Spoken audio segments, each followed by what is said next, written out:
Okay, hello. My name is Matt Thompson. I am a research associate at the University of Bath, working on the DM4T project, which the aim of which is to create tools or to create ideas for how we can make tools to add metadata for large data sets containing many sensor readings for the use of people on the TeddyNet project.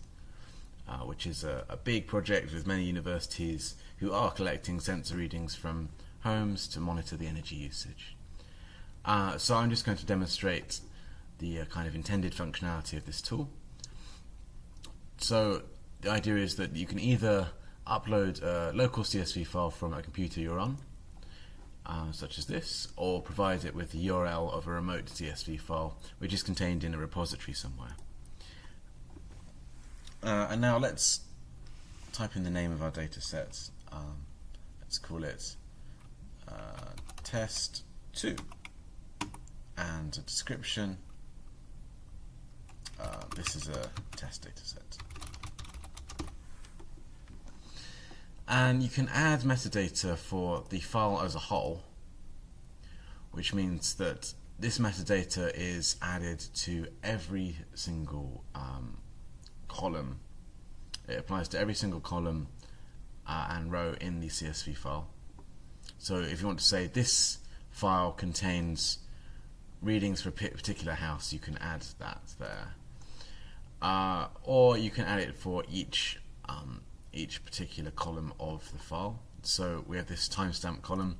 We know that because we created it, that this contains timestamp information. A house column of the CSV file contains information about houses. The room column contains information about rooms in certain houses, etc. And so these categories, these metadata categories we're selecting, aren't just arbitrary categories. They are these labels relate to something in an ontology. So the ontology we're using is called the SEES ontology.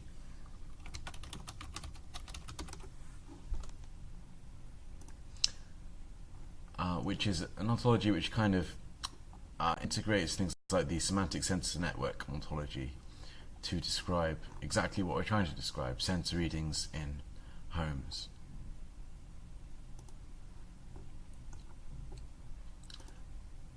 Let's continue adding our metadata.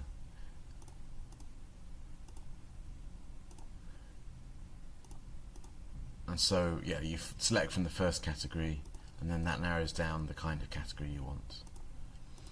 And so once you've added the metadata to your file, you have two options. You can download a Turtle file, which we can, let's view that.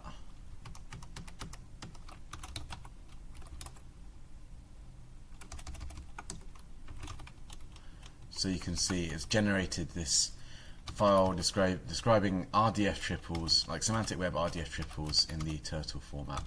And what's interesting here is that it describes the CSV file as well as what each column describes. So column 0 is a timestamp, column 1 is a house, column 2 is a room, etc. And the reason we do this rather than describing every single sensor reading as a triple is that this is a lot more efficient. It allows us to actually stream in the CSV from something like a browser interface or from an R script, and then select the column of the CSV file that we're interested in and filter the information that we need that way. We actually tried it using semantic web triples for every single reading, and it was just it took too long to actually get the readings in because we had billions of triples generated for all the readings, which is not too efficient.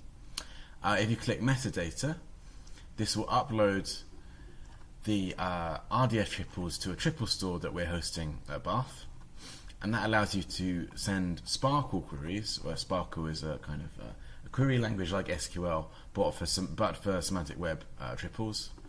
So it allows you to query our kind of graph-based database to find out which CSV file and which column a certain reading you're looking for is in. And I'll demonstrate that now. So again, this is a kind of a demo of a prototype tool for doing this, where you'd select the data sets that are in our graph database, our triple store, and then you'd select two things that you want to get from that, two types of reading. So if we select the Enlighten data set, we want to get timestamps and values. And so that will generate a SPARQL query which looks something like this here, where it selects two types of reading based on the column that the column in the CSV file we're looking at, what it represents.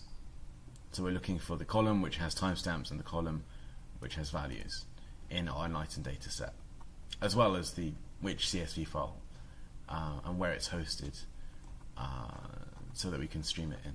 So if we click Send Query, that will stream in the file, and then we can do things like create a chart like this.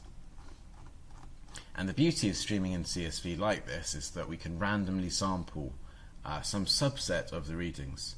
So if, say, we have like 1 million readings for a certain home, if we're streaming them in, we can just ignore every 10th reading, for example, and it would take a lot less time to actually get the information we want so that we can visualize the results. So that was a quick demo of the MetaMaker tool. We'd be interested to hear your feedback. Thank you.